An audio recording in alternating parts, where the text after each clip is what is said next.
Welcome back, everybody, and I have a solution in which I am in search of a problem, which I am talking about this right here. We got this nice little locker on the back of the swim deck. You can see we got our ropes, tow ropes, a couple of dock lines. Pretty cool, right?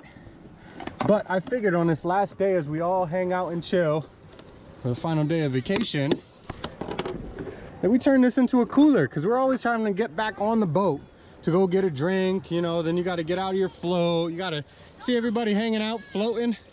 So I have this beautiful cooler, and actually this cooler floats. I did a review on it, so check out that review. This is the Arctic cooler. Very nice.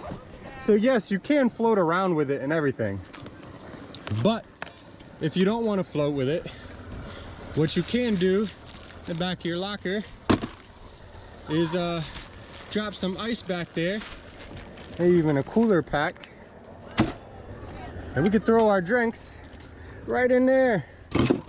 So now we got our own cooler, our own wet bar, or whatever you want to call it. Look at that. Look at this. Oh, this is nice. And I think we have another pack of ice, but I think it's in another cooler. But look at that. So now you're swimming. Hold on. I'll even demonstrate. Let me take off that. All right, doing it for the YouTube, so hit that like button down below. Ah!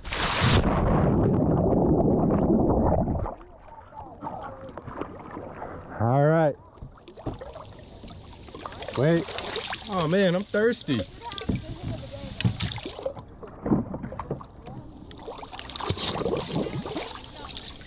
Didn't have to get back on the boat though. Look at that. Whew.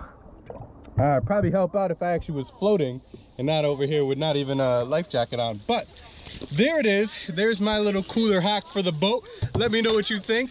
Do you have a better idea? If you do, leave it in the comment section down below. Regardless, hit that like and subscribe button. See y'all later. SK Lifestyle.